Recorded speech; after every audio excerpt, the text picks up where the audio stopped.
저희에게 선물로 주셨습니다. 이 기회가 오로지 주님만을 바라보고 주님께서 계획하신 모든 일을 온전히 이룰 수 있도록 저희들을 귀하게 사용해 주시고 온전히 인도하여 주시옵소서. 저희 중에는 건강치 못하여 치료받는 형제자매들 전능하신 하나님의 능력으로 건강을 회복시켜 주시고, 마음이 정함이 없는 형제자매들 이 진리의 말씀에 깊이 뿌리를 내려 모진 풍파에도 흔들림 없이 굳건하게 살아갈 수 있도록 인도해 주시고, 모든 여건과 형편을 아시는 주님께서 저희들에게 필요한 것 꼭 채워주시고 오로지 주님의 은혜 가운데 힘있게 살아갈 수 있도록 인도하여 주시옵소서. 오늘도 이 자리에 참석하지 못한 우리 형제자매들 그 어디 있든지 있는 곳마다 함께 해주시고 같은 마음으로 주님을 사모하는 마음을 허락해 주셔서 함께 참여할 수 있도록 인도해 주시옵소서. 오늘의 모든 시정을 오로지 주님의 거룩하신 능력에 의지하오며 우리를 사랑하시는 거룩하신 주 예수님 이름으로 기도드렸습니다. 아멘. 성경 말씀 민수기 6장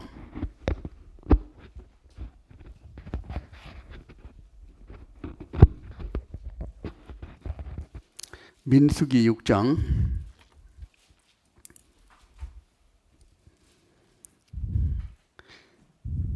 22절부터 27절까지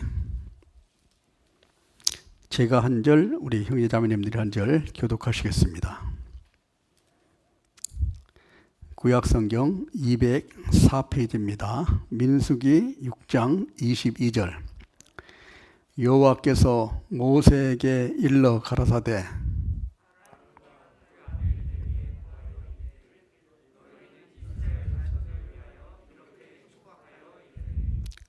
여호와는 내게 복을 주시고 너를 지키시기를 원하며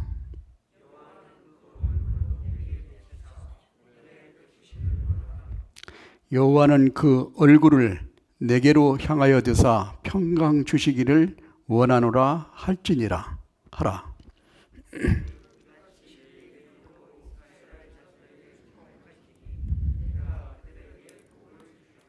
예. 안녕하세요.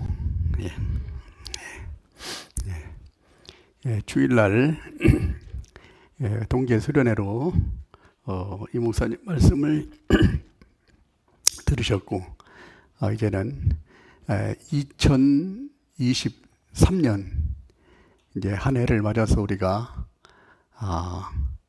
이 한 해를 어떻게 살아갈 것인가 하는 그런 마음의 결심을 하고 아마 각 개인별로 계획을 갖고 있을 줄 압니다.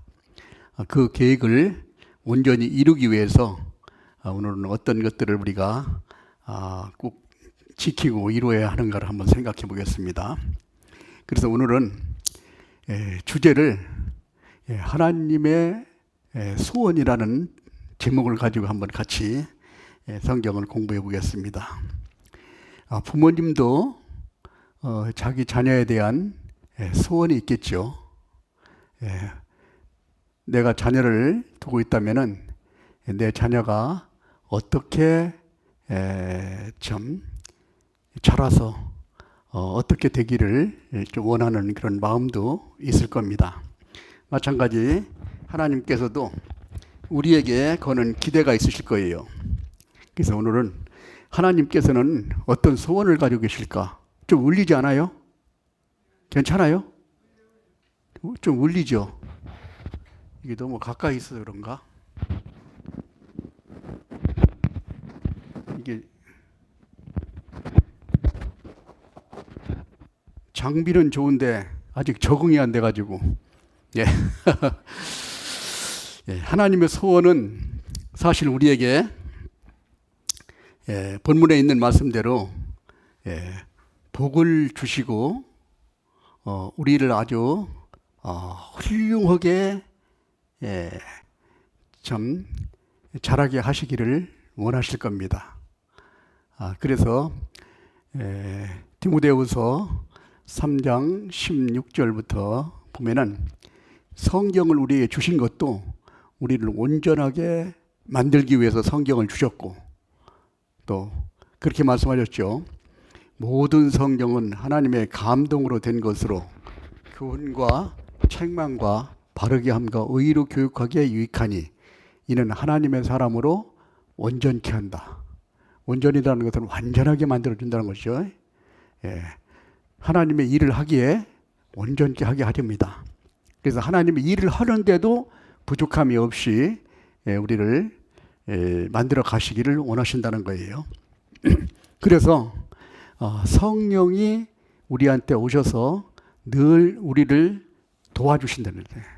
보혜사 성령이라는 것은 우리를 도와주시는 분이라는 뜻이죠. 그래서 하나님이 갈 길을 우리에게 보시고 그 길로 가는 것을 기뻐하신다고 한 것처럼 말씀을 우리에게 주시고 말씀을 하는데 우리가 능력이 부족하면은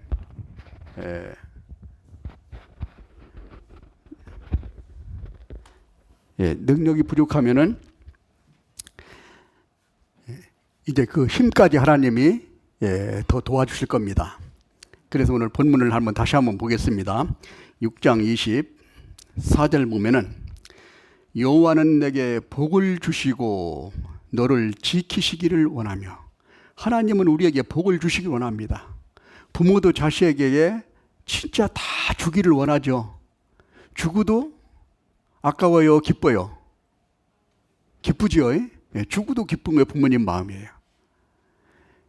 사람은 주고 싶어도 줄 게 없어서 못 주지만은 하나님은 주고 싶은 건 다 주시는 분입니다. 그래서 우리에게 복을 주시기를 하나님이 원하신다는 거예요. 너를 지키시기를 원하며, 마귀가 우리를 잘 넘어뜨리려고 호시탐탐 우는 사자와 같이 삼킬 자를 찾는다고 말씀하신 것처럼 우리를 넘어뜨리려고 하는데 하나님은 거기서 지켜주시기를 원하신다는 거예요. 그리고 25절에 보면 여호와는 그 얼굴을 내게 비추사 은혜 베푸시기를 원하며, 하나님이 가지고 계신 은혜 값없이 우리에게 주신다는 겁니다. 우리를 죄 가운데서 멸망 가운데 참 빠질 수밖에 없는 상황에서도 우리를 건져주시고 또 우리에게 평강 주시기를 원하노라. 평강이라는 것은 부족함이 없다는 뜻입니다. 우리에게 평강이라는 건 마음이 편안한 상태를 얘기하죠. 무언가 부족한 것이 없기 때문에 편안할 수 있습니다. 부족한 것이 있다면 우리는 편안하지 못할 거예요. 그래서 우리에게 하나님은 복을 주시기를 원하시는 분이 하나님이시라는 것. 그런데 문제는 우리가 하나님은 그렇게 복을 주시기를 원하시는데 받을 사람이 하나님의 뜻에 따라서 그 방향으로 받으려고 해야 되는데 이게 엉뚱한 데를 보고 바라보고 있으면 이게 하나님이 주시고 싶어도 못 주신다는 거예요. 그래서 우리는 오늘 받을 준비를 해야 되는데 한번 하나님이 얼마나 복을 주시를 원하시는가를 한번 몇 군데 찾아보겠습니다. 우리 하나님의 사람을 창조하시기 나서 바로 우리에게 복을 주시는 말씀을 창세기 1장 27절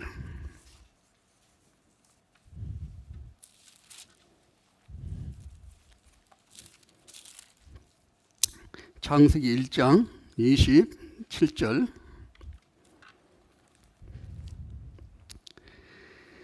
하나님이 자기 형상 곧 하나님의 형상대로 사람을 창조하시되 남자와 여자를 창조하시고, 하나님의 사람을 창조하시고 첫 번째 하신 일이 28절입니다.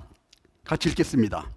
하나님이 그들에게 복을 주시며 그들에게 이르시되 생육하고 번성하여 땅에 충만하라. 땅을 정복하라. 바다의 고기와 공중의 새와 땅에 움직이는 모든 생물을 다스리라 하시니라. 그들에게 복을 주신 복을 뭘 줬습니까? 생육하고 번성하여 땅에 충만하고 땅을 정복하라. 이 땅을 다 우리에게 줬다는 거예요. 요즘 말하는 부동산 값이 얼마나 비쌉니까? 그걸 다 주신 거예요. 땅을 정복하라. 그리고 바다의 고기와 공중의 새와 땅에 움직이는 모든 생물을 다스리라. 모든 우주 만물에 있는 이런 생물체를 다 내가 가지고 네 마음대로 해라. 이런 뜻입니다. 예. 자, 그래서 29절에 그랬습니다. 하나님이 가라사대 내가 온 지면에 씨 맺는 모든 채소와 씨 가진 열매 맺는 모든 나무를 너희에게 주노니 너희의 식물이 되리라. 너희가 먹을 것이 되었다. 너희 다 너희를 위해서 사실은 이와 같이 만들어줬다. 이 뜻입니다. 자, 하나님이 천지를 창조하시고 첫 번째 모든 것을 우리에게 주시는 것이 하나님의 축복해 주셨다고 그랬습니다. 그 다음에 이스라엘 민족을 선택했을 때 아브라함에게도 하나님이 말씀하셨을 때 창세기 12장 1절부터 봅니다. 여호와께서 아브라함에게 이르시되 너는 너희 본토 친척 아비 집을 떠나 내가 네게 지시할 땅으로 가라. 2절 같이 읽겠습니다. 내가 너로 큰 민족을 이루고 네게 복을 주어 네 이름을 창대케 하리니 너는 복의 근원이 될지라. 네게 복을 주겠다. 너는 복의 근원이라는 것은 복의 시작이라는 거죠. 너로 인해 가지고 많은 사람이 복을 받을 것이다 라고 하면서 3절 너를 축복하는 자에게는 내가 복을 내리고 너를 저주하는 자에게는 내가 저주하리니 땅의 모든 족속이 너를 인하여 복을 얻을 것이니라 하신지라. 네. 이스라엘 민족을 선택해서도 첫 번째 하신 말씀이 복을 주시겠다는 뜻입니다.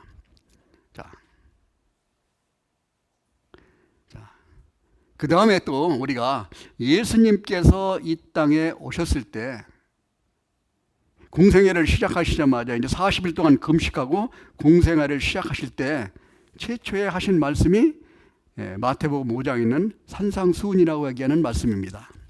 거기에서 뭐라고 말씀했습니까? 8가지 복을 말씀하셨죠. 예수께서 무리를 모시고 산에 올라가 앉으시니 제자들이 나온지라 입을 열어 가라사대 심령이 가난한 자는 복이 있나니 천국이 저희 것이며 애통하는 자는 복이 있나니 저희가 위로를 받을 것이며 온유한 자는 복이 있나니 저희가 땅을 기업으로 받을 것이다. 이렇게 하면서 8가지 복을 쫙 말씀하셨습니다. 예수님이 오신 목적이 뭐냐? 우리에게 복을 주시기 위해서. 복의 첫 번째가 뭐냐? 멸망 가운데 지옥으로부터 천국으로 건져놓고 그 다음부터는 우리에게 그야말로 하나님께서 주시고자 하시는 것을 주시고자 하시는 그런 많은 복들을 말씀하셨습니다. 그리고 성경 끝에 보면은 요한계시록 1장에 보면은 그 말씀을 읽는 자와 듣는 자와 그 기록된 말씀을 지키는 자가 복이 있다. 자, 이와 같이 말씀하시는 것은 이 하나님께서는 우리에게 복을 주시기 위해서 우리를 창조하셨고 우리에게 영광을 주시기 위해서 우리를 인도해 가시고 또 우리에게 영원히 함께 계시기 위해서 우리를 인도해 가시기 위해서 우리를 창조하셨다는 겁니다. 그러니까 우리는 얼마나 참 그 하나님이 주시고자 하신 것을 받고 살아가야 되는데 근데 세상을 살아가는데 과연 우리가 얼마나 기쁘고 즐겁게 만족스럽게 살아가고 있습니까? 아니면 힘들고 어렵고 참 항상 부족함을 느끼고 살아갑니까? 사실은 우리는 하나님의 그 은혜를 바라보고 기쁘고 즐겁게 살 수 있는 모든 자격과 모든 여건을 만들어 주었음에도 불구하고 우리는 그렇게 살지 못하고 누리지 못하고 산다는 거예요. 자, 그래서 하나님께서 우리에게 이제 축복을 하나님은 주시기 위해서 우리를 창조하셨고 우리는 이 땅에 우리가 피조물로 창조된 것은 하나님의 복을 우리가 받기 위해서 이 땅에 온 겁니다. 그래서 하나님의 축복을 받는 어떤 그 방법이 뭐냐? 오늘은 그걸 한번 몇 가운데 한번 생각을 좀 해보고자 합니다. 첫 번째 우리가 구원받게 되면 최초로 우리 마음속에 우러나오는 것이 뭐냐면 감사한 마음입니다. 어떤 일을 주님의 일을 열심히 하는 것보다도 더 하나님을 기쁘시게 하는 것은 하나님에 대한 감사함을 마음속에 깊이 간직하고 살아가는 거예요. 부모님들이 자녀가 있으면 자녀가 부모님을 위해서 막 열심히 해주는 것도 기쁘지만은 부모님의 은혜에 대해서 감사함을 느끼고 있는 것은 더 기쁘죠. 여기는 아직 키워보지 않았으니까 잘 모르겠지만, 그렇죠? 예. 마찬가지로 하나님은 우리가 하나님에게 감사함으로 살아갈 때 하나님이 우리에게 큰 축복을 내려주시는 이 사건을 한번 찾아보겠습니다. 누가복음 17장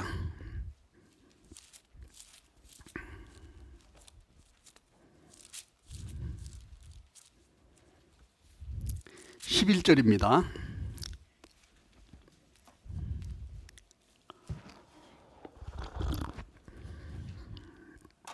누가복음 17장 11절. 예수께서 예루살렘으로 가실 때 사마리아와 갈릴리 사이로 지나가시다가 한 촌에 들어가시니 문둥병자 10명이 예수를 만나 멀리 서서 소리쳐 소리를 높여 가로되 예수 선생님이여 우리를 긍휼히 여기소서 하거늘 보시고 가라사대 가서 제사장들에게 너희 몸을 보이라 하셨더니 저희가 가다가 깨끗함을 받은지라. 그중 하나가 자기의 나은 것을 보고 큰 소리로 하나님께 영광을 돌리며 들어와 예수의 발 아래 엎드려 살해하더니 저는 사마리아인이라. 17절. 예수께서 대답하여 가라사대 10사람이 다 깨끗함을 받지 아니하였느냐? 그 9은 어디 있느냐? 이 이방인 외에는 하나님을 영광에 돌리러 들어온 자가 없느냐 하시고 19절 같이 읽겠습니다. 그에게 이르시되 일어나 가라 내 믿음이 너를 구원하였느니라 하시더라. 여기 문둥병자 10명이 있었습니다. 예수님께서 한 촌에 딱 가니까 문둥병자 10명이 딱 예수님을 따라오면서 멀리 서서 소리를 지르기를 예수 선생님이여 우리를 긍휼히 여기소서 우리를 좀 고쳐달라는 겁니다. 그래서 예수님께서 가서 제사장에게 보이면은 그 병이 낫겠다라고 말씀을 하시니까 그 병이 나았습니다. 그런데 9명은 다 병이 나았으니까 얼마나 기쁘고 즐겁겠어요. 다 돌아갔는데 한 사람은 예수님한테 들어와서 예수님에게 여기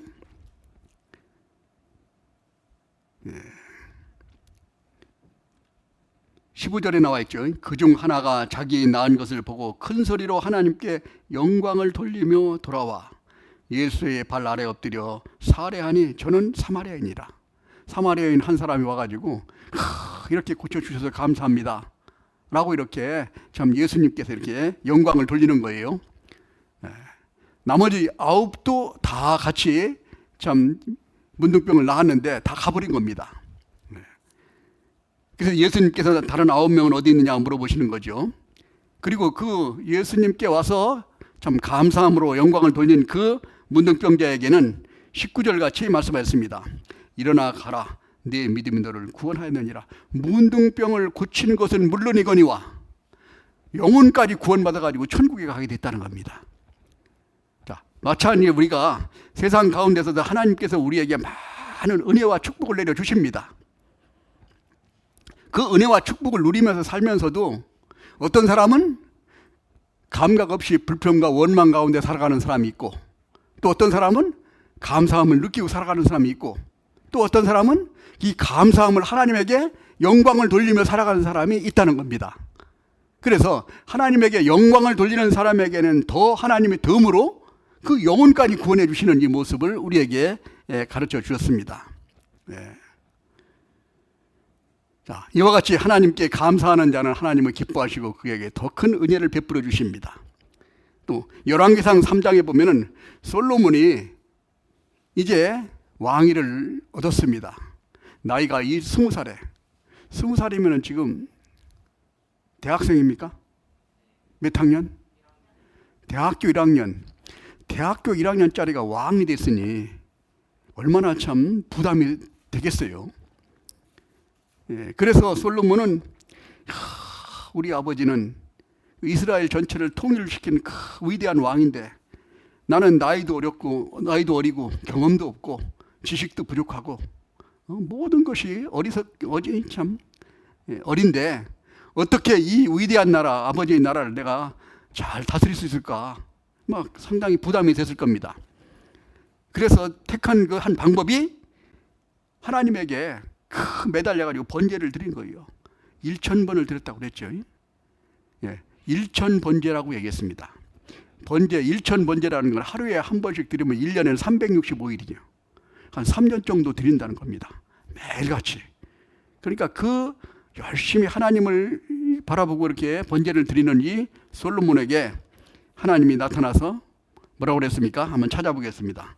열왕기상 3장.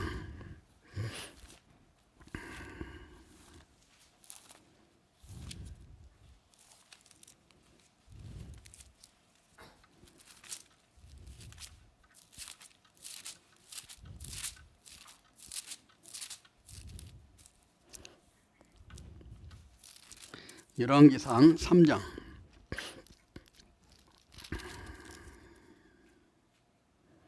4절부터 읽어드리겠습니다. 이에 왕이 제사하러 기브온으로 가니 거기는 산당이 큼이라. 솔로몬이 그 단에 1,000번제를 드렸더니 5절 같이 읽겠습니다. 기브온에서 밤에 여호와께서 솔로몬의 꿈에 나타나시니라. 하나님이 이르시되 내가 네게 무엇을 줄고 너는 구하라.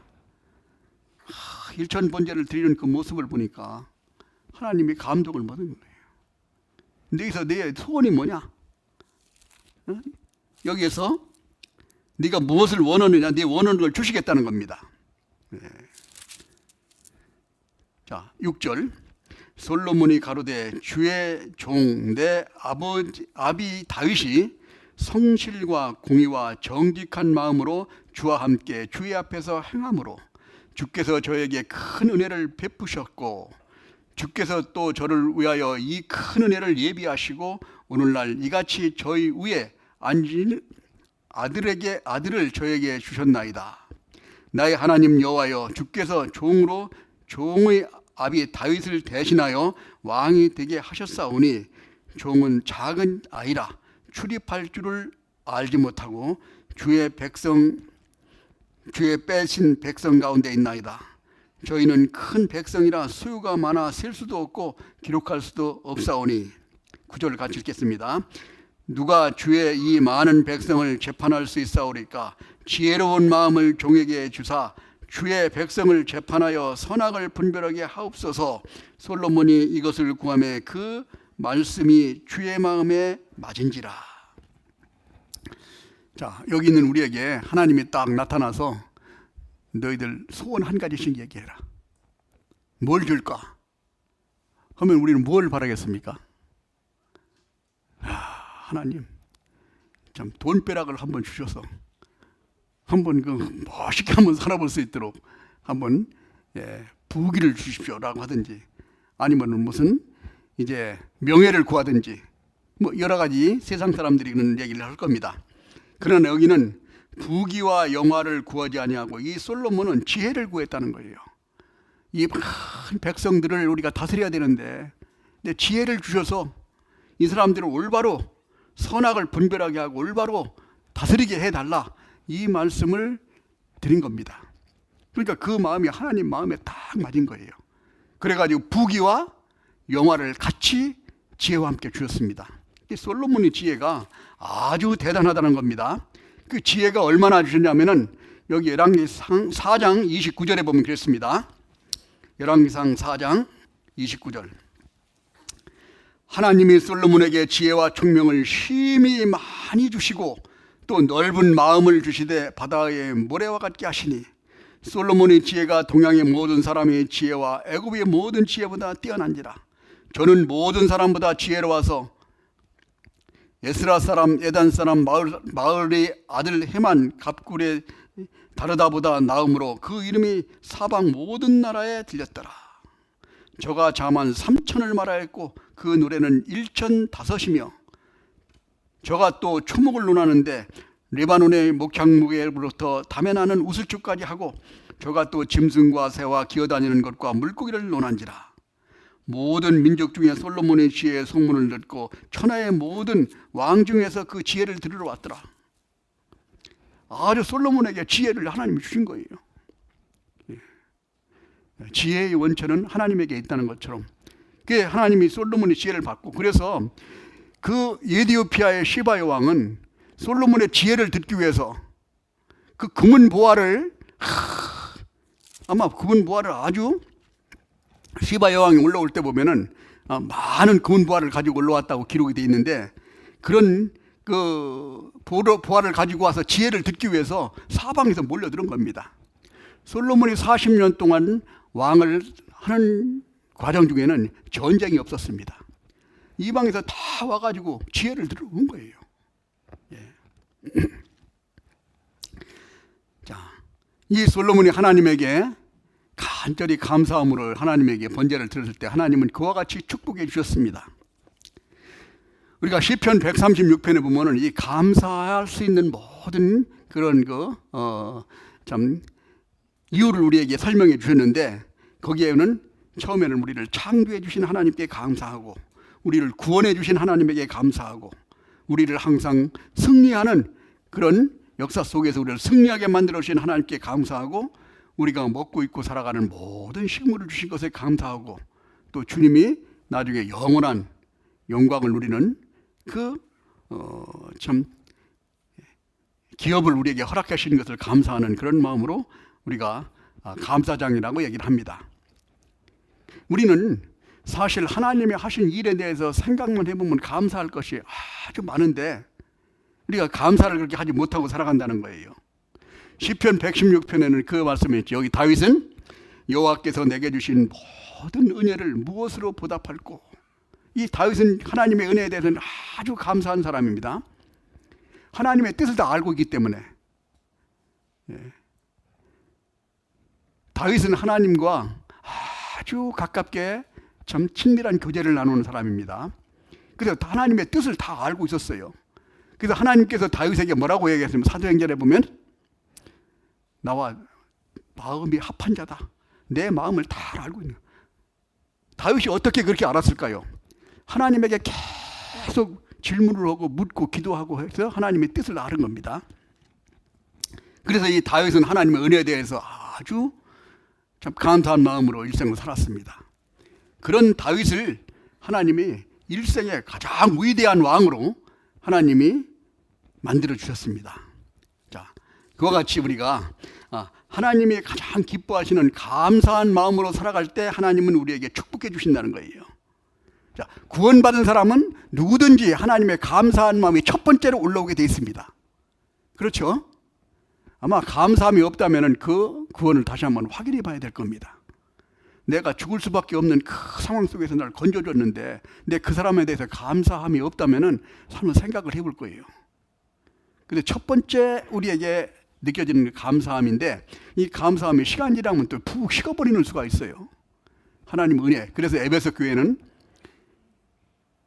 하나님께서 에베소 교회에 책망하시는 거 있죠. 처음 사랑, 하나님에게 구원받은 첫사랑을 잊어버렸다고 책망한 사건이 있었습니다.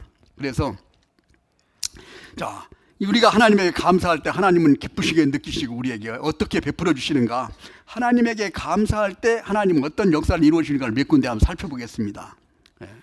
시편 50편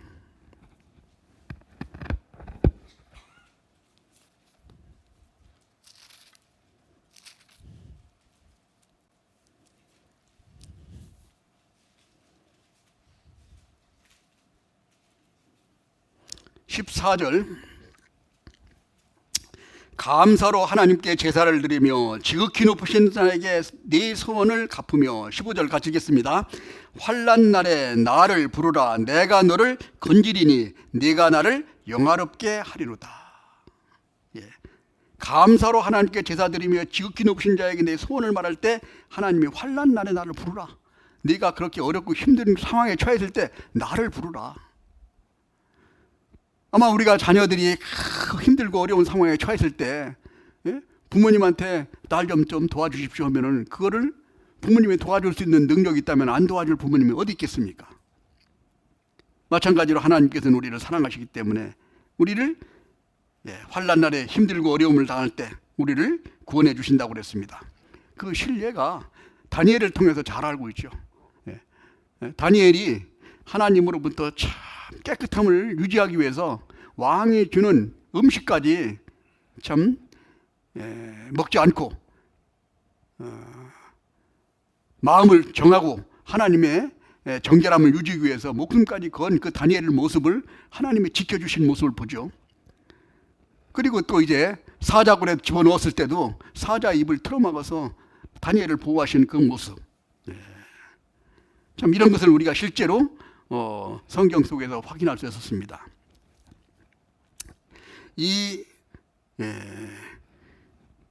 그래서 첫 번째는 우리가 감사함으로 우리가 살아갈 때 어떤 상황에 처했을지라도 우리가 그 상황을 극복할 수 있다면 우리는 거기에 원망하나 불평하지 않을 겁니다. 우리가 아무리 어려운 상황이 있을 때도 이걸 극복할 수 있으면 거기에 대해서 아마 참 좌절하든지 참 원망하지 않을 거예요. 하나님을 의지하고 우리가 극복할 수 있기 때문에 만들었기 때문에요. 그 다음에 또 한 가지는 우리가 빌립보서 4장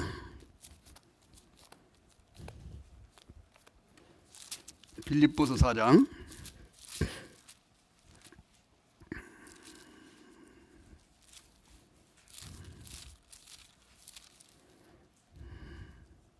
6절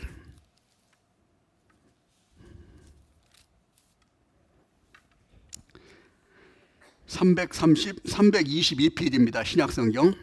아무것도 염려하지 말고 오직 모든 일에 기도와 간구로 너희 구할 것을 감사함으로 하나님께 아뢰라. 7절 같이 읽겠습니다. 그리하면 모든 지각에 뛰어난 하나님의 평강이 그리스도 예수 안에서 너희 마음과 생각을 지키시리라. 감사함으로 하나님께 아뢰일 때 모든 지각에 뛰어난 하나님의 평강이 우리 예수 안에 있는 너희 마음과 생각을 하나님이 지켜주신다고 그랬습니다. 자, 우리 마음과 생각, 우리에게 평강을 주신다는 거예요. 주님을 의지하고 났을 때. 이 요셉이 소년실에 형들로 하여금 이제 팔려갔습니다. 그 나이가 17살쯤 됐다고 그랬습니다. 17살이면 고등학생 정도인데 이제 애국에 팔려가지고 말도 안 통하는 애국에 가가지고 보디발 집에서 종살이를 했습니다. 그런데 그 종살이를 하는 가운데서도 요셉이 원망이나 불평하는 말을 했다는 것이 성경에 기록이 없습니다. 왜? 하나님이 함께 하신다는 것을 항상 믿고 있었기 때문에 요셉은 꿈을 가지고 있었습니다. 하나님이 어떻게 꿈을 다 이루어 가신다는 걸 알고 있기 때문에 내가 이렇게 와 있는 것도 하나님께서 역사하신다는 걸 알기 때문에 거기서 열심히 일했을 때 심지어는 보디발이 보고 야, 요셉이 하는 걸 보니까 하나님이 하는 것 같다. 그래가지고 집에 있는 모든 일을 맡기고 나중에는 그 부인의 유혹 때문에 그 유혹을 피하러 도망가다가 누명을 뒤집어 쓰고 감옥살이까지 하는데도 거기서도 불평하지 않았어요. 그 열심히 하니까 하나님의 은혜가 감사한 마음이 있으니까 열심히 할 수 있었죠. 그 꿈을 해먹여주는 바람에 나중에는 나이 30살에 애굽의 총리가 됐다는 겁니다. 13년 만에 어떤 나라에 포로가 와서 13년 만에 그 나라의 통치자 바로 밑에 2인자가 될 수 있냐 이겁니다. 하나님께서 역사하시지 않으면 불가능한 일입니다. 그래서 이와 같이 하나님의 은혜에 감사한 마음으로 참 열심히 주님 바라보고 나아갈 때 하나님께서는 은혜를 베풀어 주셔서 영광을 누리게 합니다. 그 다음에 또 한 가지는 잠언 17장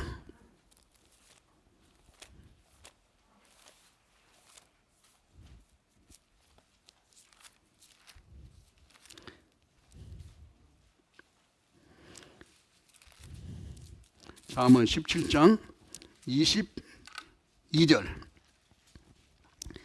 같이 읽겠습니다. 마음의 즐거움은 양약이라도 심령의 금심은 뼈로 마르게 하느니라. 마음의 즐거움은 감사한 마음이 있으면 마음의 즐거움이 올라옵니다. 자, 마음의 즐거움은 뭐라고 그랬어요? 양약, 좋은 약이 되는 거예요. 우리 마음에 기쁨이 올라올 때는 우리 엔돌핀이 올라온다고 그러죠.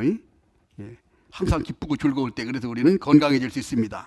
근심은 뼈를 마르게 하느니라. 많은 근심이 있으면은 모든 병이 시작되죠. 우리 질병의 약 60%가 스트레스로부터 온다고 합니다. 마음에 걱정, 근심이 싹 쌓이면 이렇게 스트레스가 되는 거예요. 그래서 몸이 참 질병에 걸리게 되는 겁니다. 그리고 또 한 가지는 우리가 기뻐하고 즐거워할 때, 데살로니가전서 5장 18절에 보면은 범사에 감사라는 말씀이 있는데, 우리가 모든 일에 감사하고 살았을 때 어떤 결과가 나타나가냐면 마귀가 틈을 타지 않던 거예요. 마귀는 틈만 있으면 넘어지게 만드는데 감사한 마음으로 살아가는 사람에게는 넘어뜨릴 길이 없는 거예요.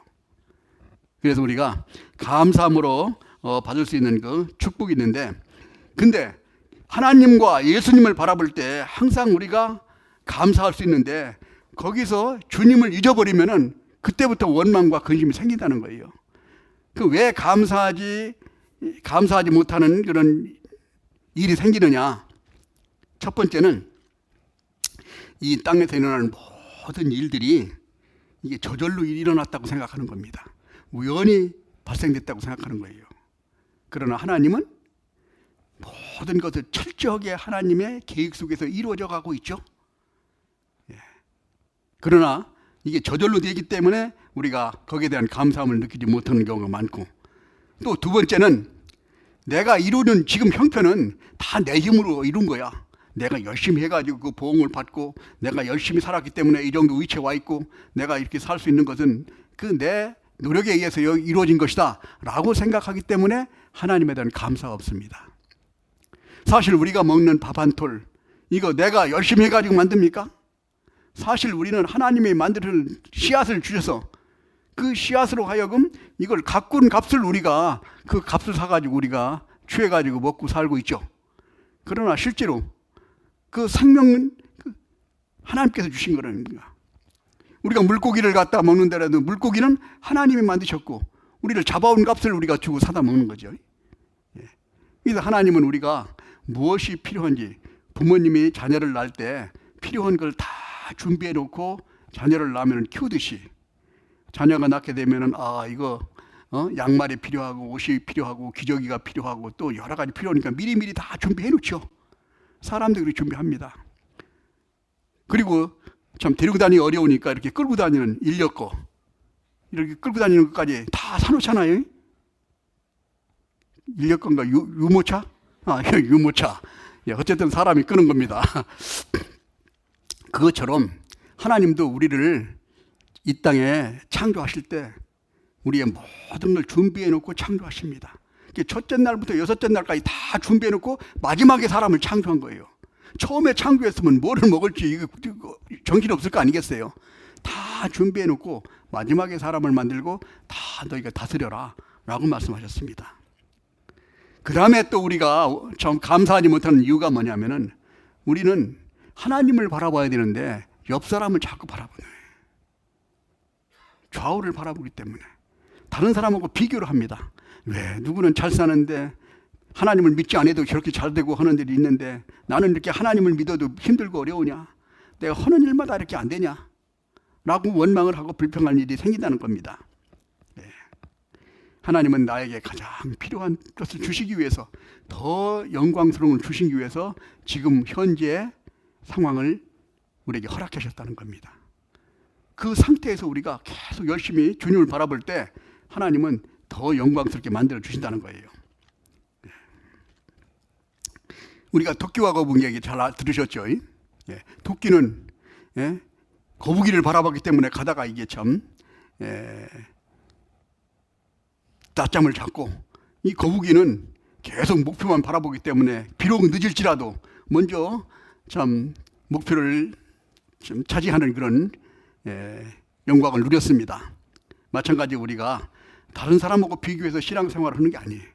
다른 사람은 그 사람대로 하나님께서 역사하시고, 베드로가 물어봤죠. 베드로가 물어보기에 이제 나중에 처음에 참 예수님을 참 3번 부인하고 나서 나중에 회복됐을 때 베드로가 다른 사람은 어떻습니까? 물으니까 다른 사람은 상관치 마라. 그 사람은 그 사람대로 하나님께 인도하신다고 말씀하신 것처럼 우리는 다른 사람하고 비교해서 신앙생활하는 게 아니다. 하나님과 나 사이에 바라보고 신앙생활하는 겁니다. 우리가 잘 알고 있는 그 찬송가를 아주 많이 쓴 그 제인 크로스비라는 그런 그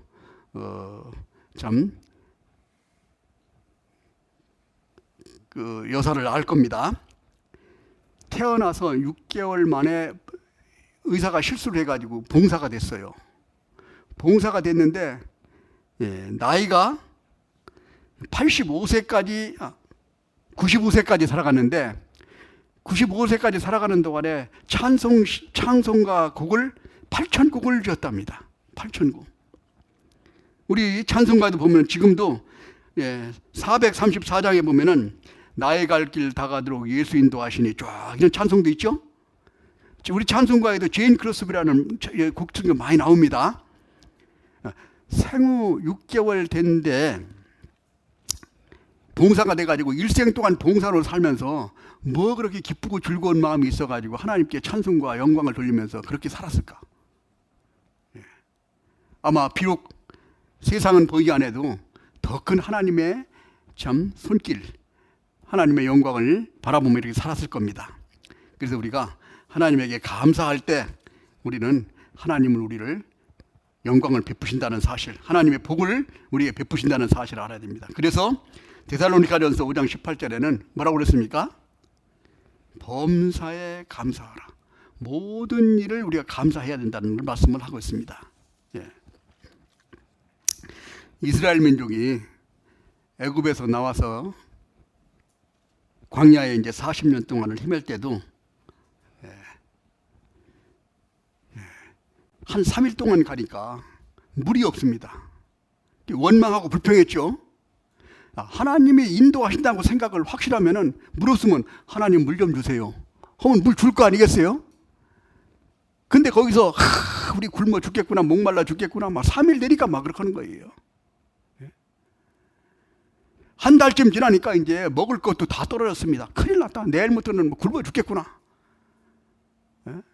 그러니까 한 달 반 되니까 하나님이 딱 보시고,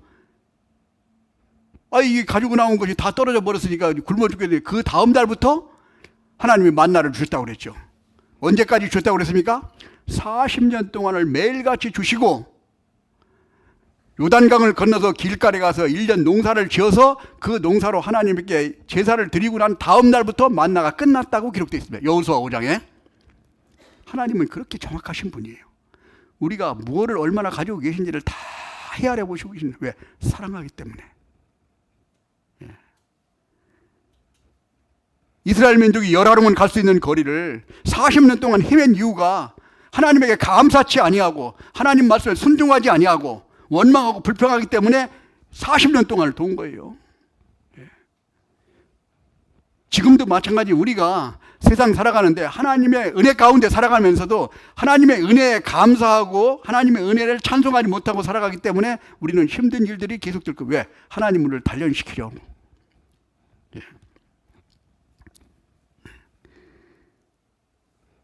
민수기 25장에 보면은 발람 선지자가 이스라엘 민족을 완전히 이 음행에 빠지게 했습니다. 그래가지고 하나님께서 심판을 하셨는데 뭐라고 그랬어요? 그때 2,400명이 24,000명이 죽었습니다. 24,000명이 죽었는데 광야에서 40년 동안 죽은 사람이 얼마냐면은 20세 이상으로 해가지고 우리가 여호수아와 갈렙을 빼놓고 나머지 다 죽었습니다. 그러니까 원망과 불평하는 것이 얼마나 더 큰 죄인지를 알 수 있는 거예요.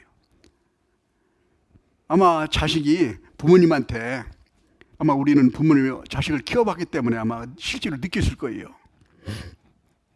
자식이 뭐 잘못한 거 뭐 이런 거는 좀 둘째라도 뭘 가장 부모님이 마음이 아프게 만듭니까?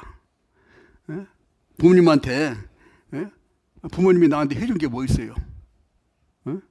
내가 스스로 컸지. 그러면서 그 감사는커녕 원망과 불평한다면은 얼마나 부모 마음이 아프겠습니까? 그렇죠?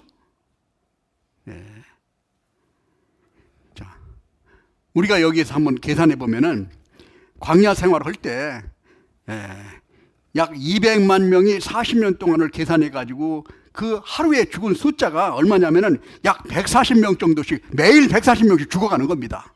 그러면서 감각을 못 느끼는 거예요. 왜 죽어가는지. 저런 일이 참 나이가 먹었으니까 죽는구나 이렇게 생각했겠죠? 그러나 그렇지 않습니다. 하나님의 말씀에 불순종하고 원망과 불평했기 때문에 그렇게 죽게 만드는 거예요. 40년 동안 계속. 경고하면서도 깨닫지 못하는 경우가 있을 수 있다는 겁니다. 그래서 우리에게는 첫 번째 가장 중요한 것이 뭐냐? 하나님의 축복을 받기 위해서는 첫 번째 감사하는 생활을 해야 됩니다. 현재 우리가 존재한다는 그 이유만으로도 감사할 수 있습니다. 내가 이 세상에 살아가는 것, 하나님의 생명을 주시고 거기다 나에게 축복해 주셔서 또 영광까지 하나님이 주시고 우리는 구원받은 그리스도이기 때문에 하나님에 대해서 확실하게 알 수 있도록 해줬습니다. 그 다음에 우리가 두 번째는 기도함으로써 우리가 하나님의 축복을 받는 거예요. 하나님은 우리에게 기도할 수 있는 자격을 주셨습니다. 구원받지 못한 사람은 기도하라고 얘기했지만 어떤 기도가 필요해요? 하나님 구원받게 해주십시오. 이 기도밖에는 필요가 없는 거예요. 하나님 저 좀 살려주세요. 물에 빠진 사람이 할 수 있는 얘기 뭐예요? 물에 빠진 사람이 나 지금 고래등 같은 집에서 살게 해주세요. 뭐 자가용 타게 해주세요. 이런 얘기 합니까? 그런 얘기 안 해요. 하나님 살려주세요. 왜? 세상에 구원받지 못한 사람은 살려달라는 얘기밖에 못합니다. 구원받지 못한 사람은 구원받게 해달라는 기도밖에 할 수 없어요. 그것은 하나님이 들어주실 겁니다. 그러나 구원받은 그리스도인에게는 하나님께서 모든 것을 구하라 그러면 주실 것이요, 찾으라 그러면 찾을 것이요, 두드리라 하면 열릴 것이다. 나에게 주겠다는 겁니다. 문제는 하나님의 뜻에 맞으면, 우리도 마찬가지. 부모님, 자식들이 부모님에게 이걸 달라고 그러면 부모의 뜻에 맞으면 쫙 주죠. 없으면 빌려서라도 줍니다. 열심히 공부하려고 그러면 빚이라도 내가지고 가르쳐 줍니다. 그러나 노름이나 해가지고 어디 막 쓸데없는 놈에는 있는 것까지 뺏으려고 그러죠. 그래요, 안 그래요? 그렇죠? 마찬가지로 하나님도 우리에게 기도할 수 있는 그런 자격을 허락해 주셨다는 거예요. 마치 세상 사람들에게 얘기한다면 백지수표를 준 거 마찬가지예요. 네가 필요한 거 구하라. 그럼 줄 거다. 야고보서 1장에 보면은 1장 5절부터 보면 그랬죠. 너희가 지혜가 부족하기는 후히 주시고 꾸짖지 아니하시는 하나님께 구하라. 그리하면 주시리라. 지혜가 부족하지요. 그래서 우리는 항상 하나님께 구해야 됩니다. 이것을 제일 잘한 사람이 다윗 왕입니다. 다윗은 계속 기도했습니다. 그러니까 하나님의 뜻을 알았죠. 다니엘도 습관처럼 기도했습니다. 계속 기도하니까 하나님이 앞으로 세상 어떻게 될 것까지도 다니엘을 통해서 쫙 알려줘가지고 앞으로 이런 세상이 벌어질 것이다 미리 그냥 보여주신 거예요. 현재 우리가 필요한 것, 주님의 뜻에 맞는다면 하나님은 우리를 한없이 우리에 베풀어 줄 거예요. 열왕기상 19장에 보면 히스기야가 아스루 군대 18만 5천 명이 쳐들어오는 겁니다. 이게 큰일 났어요. 그게 제일 먼저 히스기야가 한 일이 뭡니까? 비상 걸어가지고 병력을 모아가지고 전투 준비했습니까? 그렇지 않았습니다. 가가지고 기도한 거 하나님 앞에 엎드려서. 그러니까 하나님께서 18만 5천 명을 그냥 그대로 막 멸절시켜버렸습니다. 애굽에서 나올 때 모세가 뒤에는 애굽 군대가 따라오고 앞에는 홍해가 딱 막혀졌습니다. 그때 어떻게 했어요? 하나님께 기도했습니다. 홍해를 갈라줬잖아요. 세상 사람들은 그런 말을 하면은 우스꽝스럽게 듭니다. 저 사람들은 뭐 물도 갈른다더라. 저 사람들은 나중에 뭐 끌어올려 간다더라. 이렇게 우습게 생각합니다. 하나님을 모르기 때문에 하는 거예요. 하나님을 우리처럼 생각하니까. 우주 만물을 창조하신 창조주가 끌어올리는 거, 물 갈르는 거, 이거 별거 아닙니다. 창조주인데 그걸 못하겠습니까? 하나님을 확실히 안다면 그를 우리가 알 수 있는데, 그래서 우리가 한나도 자식이 없어가지고 간절하게 기도하니까 하나님이 그 모습을 보시고 솔로몬을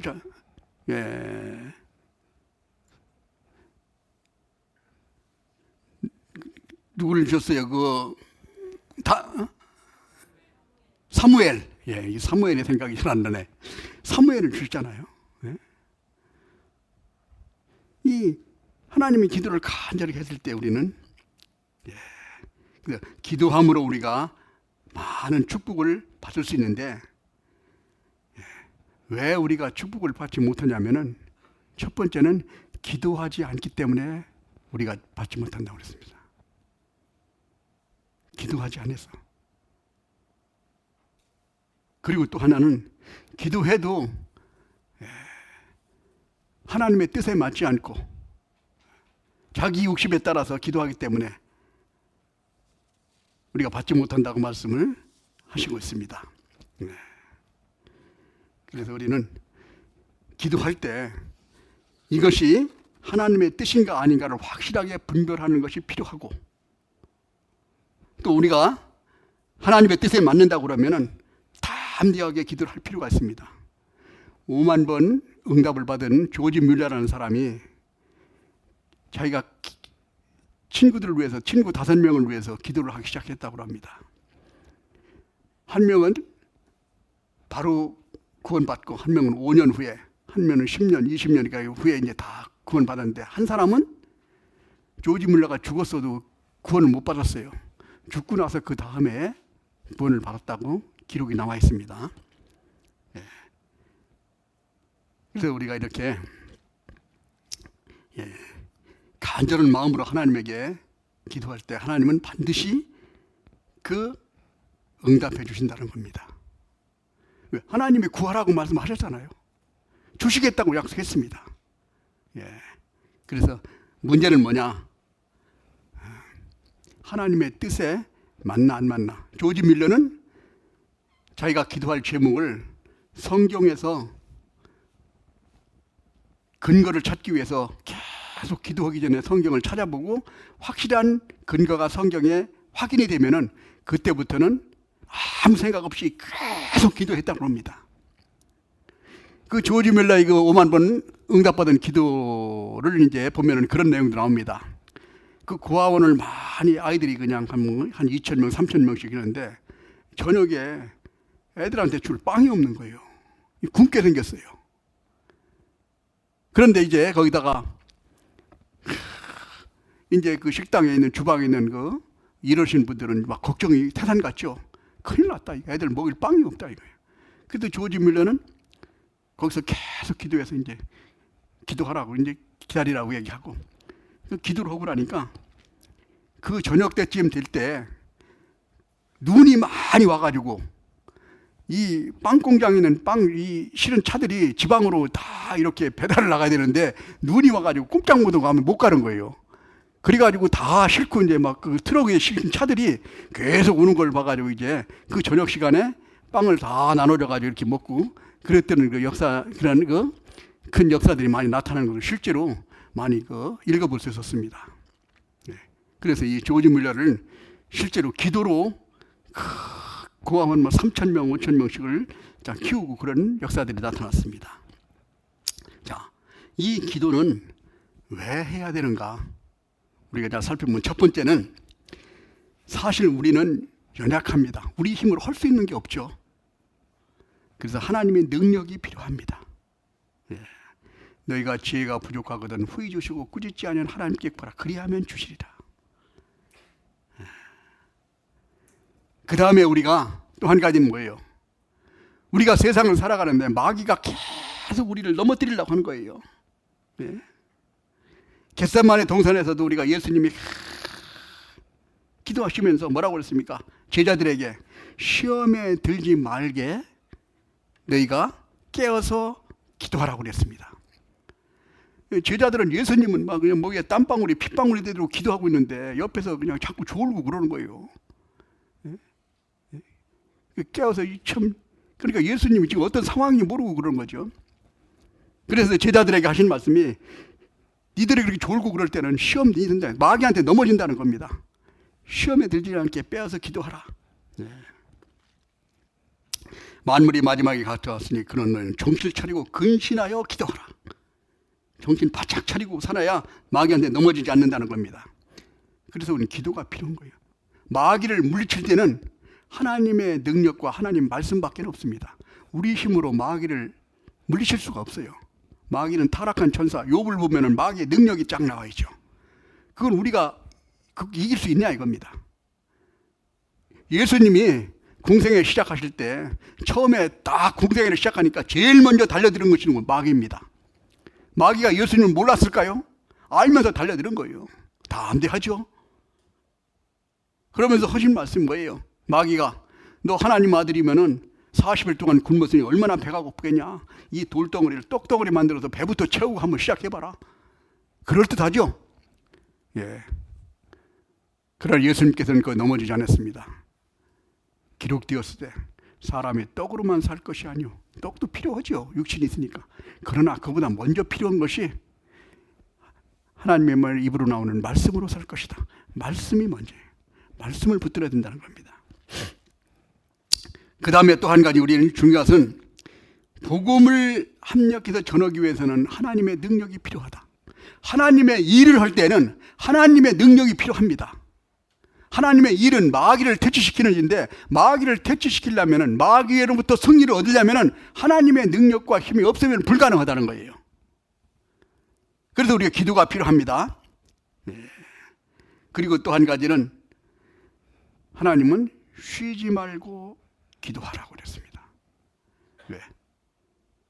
기도라는 것은 하나님이 나에게 주시겠다는 거예요. 계속 얘기하라. 왜? 너희는 항상 내 힘과 능력과 내 모든 역사하는 것이 너희는 필요하기 때문에 계속 주시겠다는 뜻입니다. 사실은 우리가 살아있는 이 자체도 하나님의 보호하심 가운데 우리가 살아갑니다. 심장이 하루에 10만 번씩 뜁니다. 내가 이거 뛴다고 뛰게 시킨다면 우리 잠 못 잘 거예요. 잠자다가 푹 쉬어버리면 큰일 나잖아요. 내가 잠들 때도 하나님은 계속 뛰게 시킵니다. 시편 16편에는 내 심장이 나를 구원하소서이다. 뛰면서 내가 너를 지키고 있다 이겁니다. 왜? 사실 뛰지 않고도 피 돌릴 수 있습니다. 하나님은. 그럼 왜 박동을 주는 거예요? 왜?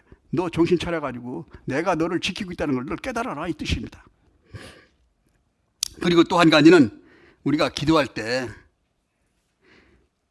시편 119편에 내 눈을 열어 주의 법에 기이한 것을 보게 하소서.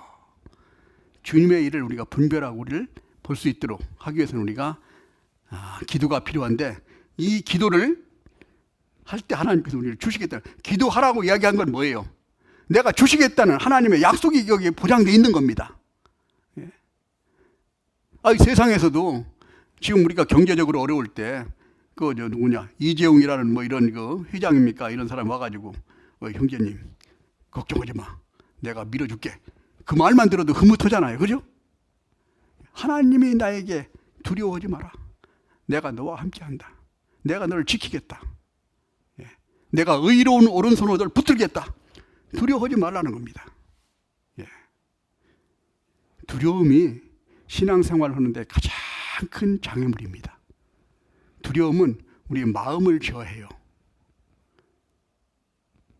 두려움은 하나님으로부터 극복할 수 있어요.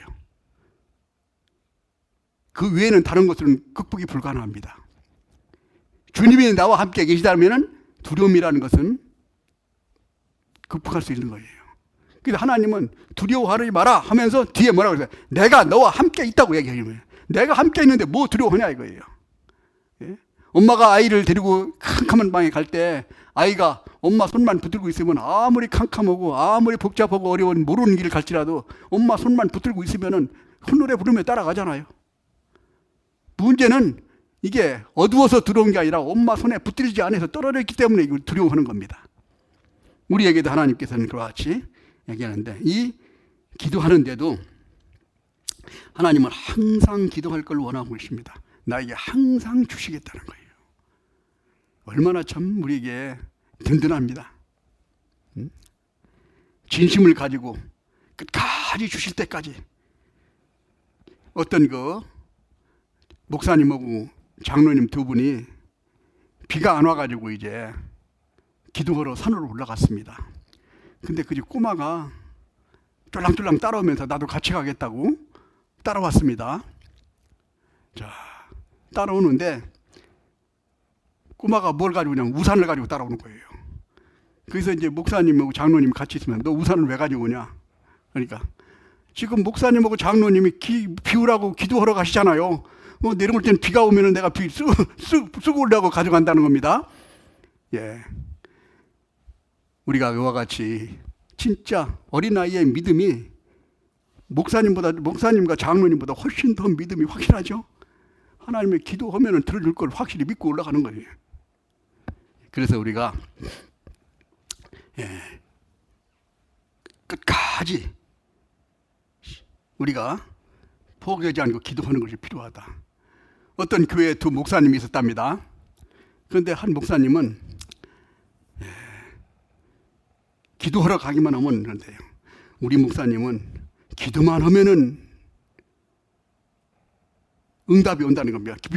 비가 오기를 기도하면은 비가 꼭 온다는 거예요. 그럼 어떻게 그러냐고 그랬더니 비가 올 때까지 기도한다는 겁니다. 예. 그러면 비가 오겠죠. 예. 했더니 그와 같은 그 믿음이 우리에게 필요합니다. 그래서 우리가 기도는 하나님께서 우리에게 축복을 하나님의 복을 주시기 위한 통로라는 겁니다. 그래서 우리에게 여러 가지 근데 기도할 때 우리는 어떤 생각을 하냐면은 왜 응답을 안 해주느냐 이런 원망과 불평이 있을 수 있습니다.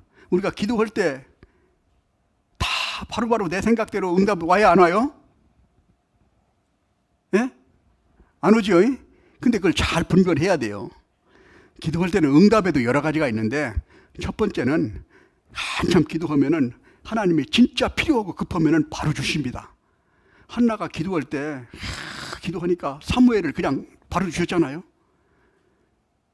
근데 어떤 때에는 기도할 때 지금 주면 안 돼. 앞으로 더 있다가 줘야 될 것 같아. 왜? 어린아이가 엄마가 그냥 부엌에서 칼 가지고 요리하는 거 보니까 번쩍번쩍하고 재밌어 보이니까 엄마 나도 좀 한번 줘봐. 내가 한번 해보고 이제 얘기하면 칼 줘요 안 줘요? 줘요 안 줘요? 안 주죠. 나중에 자라가지고 이제 시집갈 때쯤 되면은 쌍둥이 칼 세트로 사다 주잖아요. 예? 필요할 때 주네. 필요할 때. 하나님은 내가 필요할 때 주신 게 아니라 하나님이 보시기에 적합할 때 날 주신다는 거예요. 그러니까 그때까지 기도하는 게 필요하다는 겁니다. 네.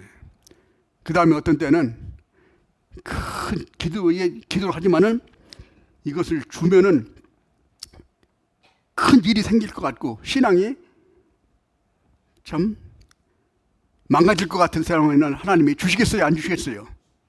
안 주죠. 예를 들어서 여기 있는 분들에게 한 1,000억씩 오늘 갈 때 1,000억씩 준다. 그러면은 아마 이번 주일날 여기 나오시는 분 별로 없을 거예요. 그거 가지고 이거 계산하고 이거 어떻게 이거 관리해야 되나 어디에 맡겨야 되나 뭐 이런 정신없이 하다가 이게 교회도 못 나오고 그럴 일 있을 것 같으니까 하나님이 그걸 쫙 주면은 진짜 주님의 뜻대로 쓸 수 있는 사람 같으면은 하나님이 그냥 다 오늘 갈 때 한 보따리 다 줄 겁니다. 예. 자, 그래서 우리가 기도는 그야말로 우리가 하나님의 축복을 받는 통로다. 근데 통로가 개설돼 있어요. 우리가 가끔 보면 핸드폰에도 요즘에는 은행까지 안 가도 그냥 누르기만 하면 그냥 착착착착 가잖아요. 얼마나 편합니까? 하나님은 내 누르기만 하면 코드가 맞으면 탁탁 내려오게 돼 있는 겁니다. 자, 그 다음에 또 한 가지는 우리가 순종했을 때 하나님은 축복해 주십니다. 창세기 12장에 보면 아브라함이 갈대아 우르에서 너희 친척 아비집을 떠나 내가 네 지시한 땅으로 가라고 그랬을 때 그대로 뒤로도 안 두고 따라왔습니다. 그 다음에 내 22장에 보면 내 백세에 난 이삭 네 아들을 번제로 드리라 얘기했을 때 그냥 보따리 싸가지고 갔습니다. 그랬을 때 그 아브라함을 통해서 하나님이 축복해 주셨죠. 여호수아에 보면은 여호수아가 얼마나 순종을 했냐면은 한번 찾아보겠습니다. 여호수아 11장. 창세기, 출애굽기, 레위기, 민수기, 신명기 다음에 여호수아입니다. 여호수아 11장.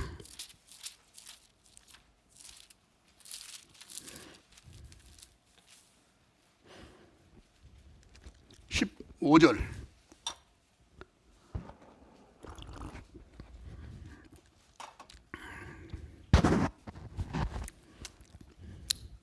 같이 읽겠습니다. 여호와께서 그 종 모세에게 명하신 것을 모세는 여호수아에게 명하였고 여호수아는 그대로 행하여 여호와께서 물은 모세에게 명하신 것을 하나도 행치 아니한 것이 없었더라. 완전히 지켰다는 겁니다. 하나도 행치 아니한 것이 없을 정도로 하나님의 순종을 했어요. 그러니까 이스라엘 백성을 밀들고 그 가나안 땅의 가장 견고한 성 여리고성을 갈 때도 그대로 순종을 했잖아요. 말도 안 되는 하나님의 말씀이 있으면서도 하루에 한 바퀴 돌고 나중에 7바퀴 돌고 함성을 지르라고 그러니까 그대로 했다는 거예요. 우리가 생각해 보세요. 말도 안 되는 소리, 괜히 헛걸음하지만 이런 생각 하죠? 그러나 하나님이 하셨으니까 그대로 한 거예요. 나중에 가나안 땅에 전쟁을 8년 동안 하는데도 계속 전쟁에서 31명의 왕을 정복할 때도 계속 가서 전쟁에서 계속 승리한 겁니다. 이렇게 순종했을 때 하나님은 그 순종한들에게 축복해 주십니다. 창세기 6장에 보면 노아가 그 시대에 비가 그때 아예 에덴 동산 같은 것은 비가 뭔지 모르고 살 때입니다. 비가 오지 않을 때예요. 비라는 것이 뭔지 모를 때 방주를 지어라. 내가 물로 심판하겠다. 노아는 그걸 확실하게 그 말씀을 듣고 그 비가 막 쏟아지는 것을 실제로 느꼈을 겁니다. 그러니까 그 방주를 짓는 거예요. 그 긴 시간 동안에 어떤 사람은 약 한 100년 이상을 졌다고 그렇게 하죠. 쉽지 않은 일입니다. 그것도 가족들하고 같이. 그 방주를 지었을 때 순종하니까 노아의 가족만 다 구원함을 얻는 그 모습들을 볼 수 있었고, 우리가 다윗 같은 경우에도 그 하나님의 말씀에 순종하는 모습, 순종하니까 하나님이 그 역사를 이루어가고, 이런 모습을 볼 때 우리가 마찬가지 이 사람들만 우리가 순종하는 게 아니라 우리도 하나님 말씀에 순종한다면은 그 뜻대로 우리가 하나님의 축복을 해 주실 거라는 약속을 우리가 믿을 수가 있을 겁니다. 이스라엘 민족이 하도 불순종하고 원망하고 불평하니까 마지막에 바벨론을 들어가지고 70년 동안 종살이 하겠다고 여기에게 에레미야 25장에 경고를 했습니다. 너희들 하도 그렇게 하면 70년 동안 종살이 한다. 나중에는 70년 동안 종살이 하고 다시 70년이 딱 끝나서 돌아왔죠.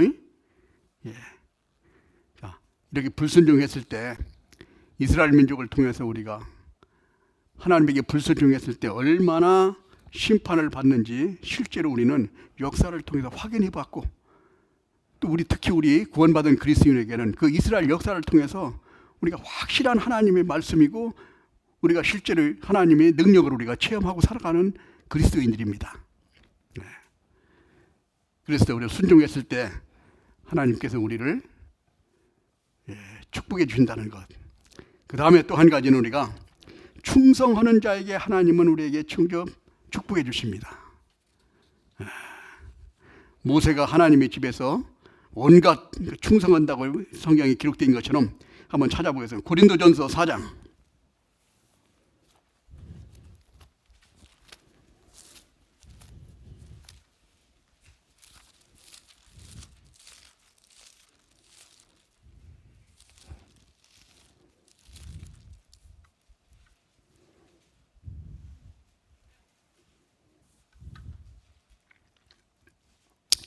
사람이 마땅히 우리를 그리스도의 일꾼이요 하나님의 비밀을 맡은 자로 여길지어다. 그리고 맡은 자들에게 구할 것은 충성이다. 하나님께 우리에서 부르주신 이유는 우리에게 하나님은 충성할 것을 요구하십니다. 요셉은 일생 동안 충성을 했습니다. 바울 사도도 구원받고 나서 사도행전 13장 이후에부터 쭉 가서 일생 동안을 하나님의 복음을 전하는데 충성을 했죠. 우리가 잘 알고 있는 이 바울 사도가 어떤 마음으로 충성을 했는가, 사도행전 20장 24절 우리가 잘 알고 있는 말씀이지만 한번 찾아보겠습니다. 사도행전 20장 24절.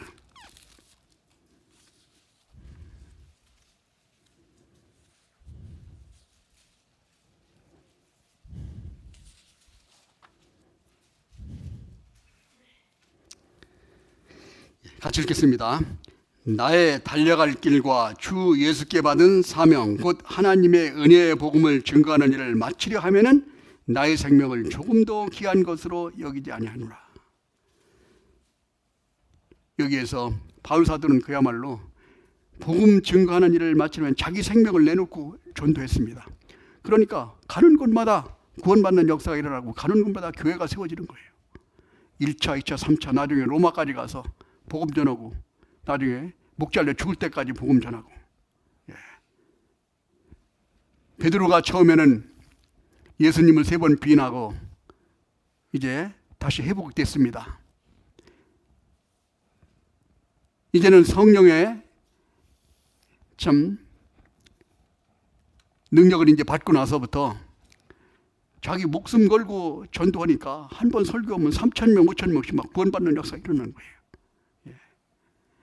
자, 그와 마찬가지로 우리가 이 바울 사도도 이런 마음으로 가니까 나중에 바울 사도가 마지막에 한 말씀이 디모데후서 4장 6절과 7절인 말씀인데 한번 찾아보겠습니다. 디모데후서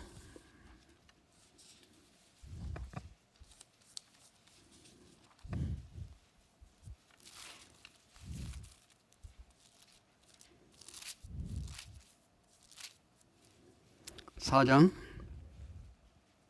6절부터 보겠습니다. 관제와 같이 벌써 내가 부음이 되고 나의 떠날 기약이 가까웠도다.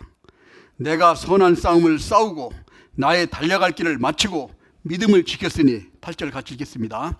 이제 후로는 나를 위하여 의의 면류관이 예비되었으므로 주 곧 의로우신 재판장이 그날에 내게 주실 것이니 내게만 아니라 주의 나심을 사모하는 모든 자에게니라. 내가 선한 싸움을 싸우고 나의 달려갈 길을 마치고 믿음을 지켰다. 이런 말씀을 할 수 있었다는 거예요. 바울 사도는 그야말로 고린도전서 11장에는 내가 그리스도를 본받는 자 된 것 같이 너희는 나를 본받으라고 얘기할 정도로 주님 보시기에 온전하게 살았습니다. 그 바울 사도가 이렇게 충성을 했기 때문에 아마 마지막에도 이렇게 믿음을 지켰다는 확신을 가지고 살아갈 겁니다. 이때 면류관에 예비되었다는 것을 확실히 알고 가는 거예요. 세상에서도 우리가 살아갈 때 어떤 위치나 명예 같은 걸 참 추구합니다. 그렇죠? 이것은 잠깐 지나가는데도 우리는 그거를 위해서 목숨 건 사람도 많아요. 세상의 명예를 위해서 자기 권세를 위해서 죽기 살기를 살아가는 사람이 얼마나 많습니까? 잠깐 사는데도 그런데 우리는 이제 영원한 세상 가운데 영원한 영광을 누리면서 살아가는데 그 영광을 누리게 할 수 있는 기회가 왔다는 겁니다. 냉수 한 그릇 대접한 것도 결코 상을 잊지 않는다고 그랬는데 그 일을 우리가 할 수 있는 기간이 이제 준비되어 있는 거예요. 점점 이제 끝나가고 있다는 겁니다.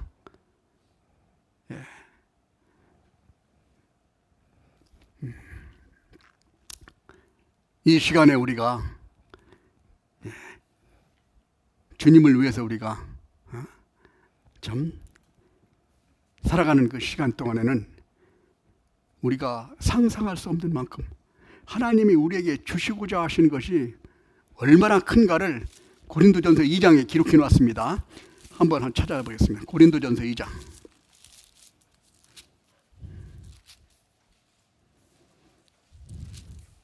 9절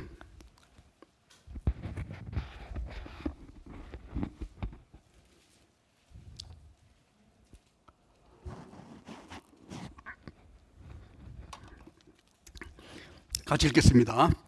기록된 바 하나님이 자기를 사랑하는 자들을 위하여 예비하신 모든 것은 눈으로 보지 못하고 귀로도 듣지 못하고 사람의 마음으로도 생각지 못하였다 함과 같으니라.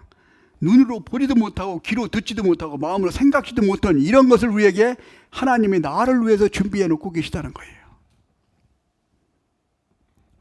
아마 세상에서도 아름다운 곳을 보려고 그 비싼 비용을 치르면서 가서 구경하는 걸 많이 보잖아요.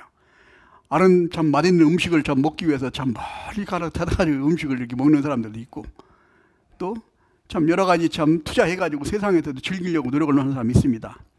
우리는 이제 아마 거기 다 못 간다고 해도 서운해 할 필요 없습니다.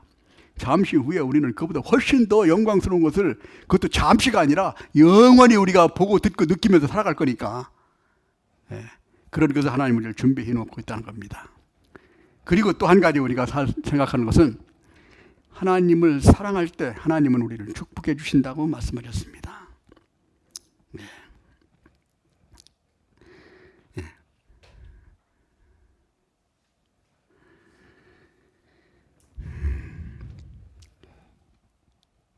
베드로에게 예수님께서 베드로가 3번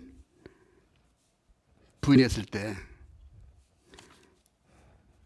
예수님께서 나타나셔가지고 이제 그 용서해 주시는 모습을 우리가 찾아볼 수 있습니다. 한번 찾아보겠습니다. 요한복음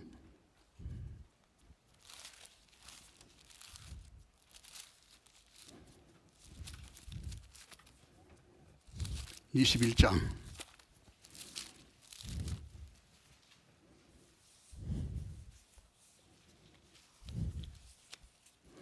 요한복음 21장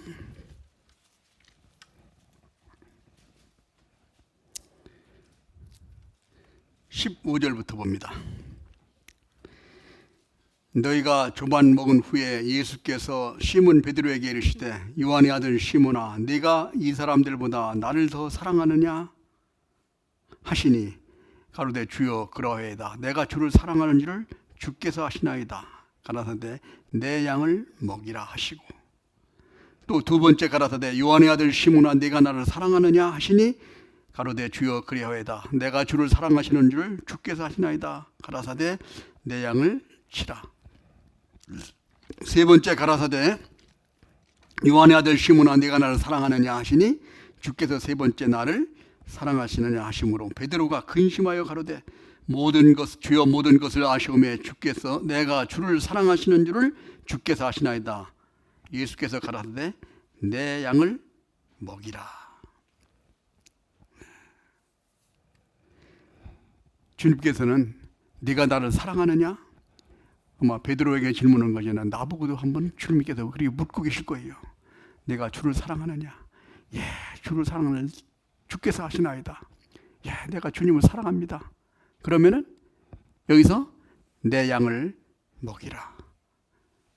형제자매들 우리가 돌보고 다른 사랑하고 우리가 위로하고 하는 마음을 하나님께서 주시고 힘과 능력을 더해 주실 겁니다. 두 번째는 내 양을 치라고 그랬죠. 그 다음에 세 번째는 또 먹이라고 그랬습니다. 계속 먹여주시고 또 치라고 그러고 먹여주시고 또 치라고 말씀하십니다. 자, 우리가 주님을 사랑할 때 주님은 우리를 통해서 주님을 나타내시고 있다 그랬습니다. 우리 신앙생활의 원동력은 하나님의 은혜와 주님에 대한 사랑입니다. 하나님께서 우리에게 베풀으시는 은혜를 가지고 그 은혜를 보답하는 삶을, 하나님이 우리에게 베풀으신 그 사랑 때문에 우리는 그 하나님을 사랑하는 마음을 가지고 형제자매를 사랑할 수 있습니다. 자, 이제 우리는 이제 하나님께서 2023년이라는 한 해를 우리에게 또 허락해 주셨습니다. 아마 금년 한 해가 마지막이 될지도 모르겠습니다. 마지막 기회에 우리에게 주신 이 한 해, 이 한 해를 어떻게 우리가 사느냐는 우리에게 앞으로 영원히 살 수 있는 그 영혼에 큰 영향을 미칠 겁니다. 우리가 지난해 한 해 동안은 그래도 좀 부족한 것이 있을지라도 이제는 다시 한번 마음을 일깨워서 주님 보시기에 흐뭇한, 아주 주님의 마음을 시원하게 해주는 그런 한 해를 우리가 살아간다면은 주님을 만날 때 아마 떳떳하게 주여 제가 이렇게 살았습니다라고 담대하게 우리가 자신 있게 나아갈 겁니다. 후회 없는 그런 삶을, 세상에서도 열심히 사는 사람은 후회 없이 살지만은 우리가 주님을 만날 때 진짜 주님을 떳떳하게 만날 수 있는 그런 기회를 우리에게 허락해 주셨습니다. 그래서 금년 한 해는 우리가 목표를 정했어요. 진짜 우리가 구역별로 이제 한 사람씩, 우리 해별로도 한 사람씩 뭐 많이 아닙니다. 한 사람씩만이라. 다음 주부터 집회가 준비되어 있는데 이번에도 뭐 어머니의 봉사의 청년의 마음을 모으고 한 사람이라도 전도를 하자. 마음이 얼마나 준비되어 있느냐에 따라서 하나님은 우리를 쓰실 겁니다. 구역별로도 우리가 한 달에 한 사람, 우리가 한 구역에서 한 달에 진짜 주님을 위해서 사는 그리스도인이 한 명은 전도해야 되잖아요. 그죠? 그래야 안 그래요? 그렇죠? 한 달 동안 열심히 일했는데 봉급 안 준다 그러면 난리가 날 겁니다. 그렇죠? 한 달 동안 일했으면은 뭔가 이거 우리가 뭐 얻어지는 결실이 있어야 되잖아요. 그래서 금년 한 해는 우리가 목표를 확실히 정하고 내가 한 달에 한 명씩, 우리 구역에서는 한 달에 한 명씩 전도하자. 마음을 모으고 힘을 합해서 한다면은 반드시 하나님은 이루어 주실 겁니다. 그리고 해별로도 우리가 꼭 이번에 하나님을 기쁘시게 하는 일을 우리가 참여할 수 있도록 우리가 참여하기를 꼭 부탁을 드리고, 지금부터 이제 얼마 안 남았죠? 이제 다음 주 월요일부터인데 지금부터라도 안 되면은 뭐 이 바지깨랑이라도 막 끌고 와야 하는 일이. 데려다 놓으면 하나님이 하십니다. 나머지는 우리는 여기까지 모셔만 오는 거예요. 그래서 우리로 하여금 하나님에게 참 하나님이 우리에게 계획하신 일을 온전히 이룰 수 있도록 우리가 쓰임 받는 그런 한 해가 되어야겠습니다. 같이 기도하시겠습니다. 자비로우시고 은혜로우신 아버지 하나님, 감사합니다. 영원히 멸망받을 수밖에 없는 저희들을 구원해 주시고 천국의 소망을 가지고 살아갈 수 있도록 인도해 주신 주님, 감사합니다. 이제 금년 한 해 주님께서 우리에게 베풀어 주신 마지막 기회라고 생각하고 우리를 통해서 하나님의 계획하신 온전한 일을 이룰 수 있도록 주님께서 저희들을 귀하게 사용해 주시고 온전히 인도해 주시옵소서. 앞으로의 모든 일정도 주님께서 주장하여 주시고 주님의 영광을 위해서 주님만을 바라보고 힘있게 살아갈 수 있도록 역사해 주시기를 간절히 원하오며 우리를 사랑하시는 거룩하신 주 예수님 이름으로 기도드렸습니다. 아멘.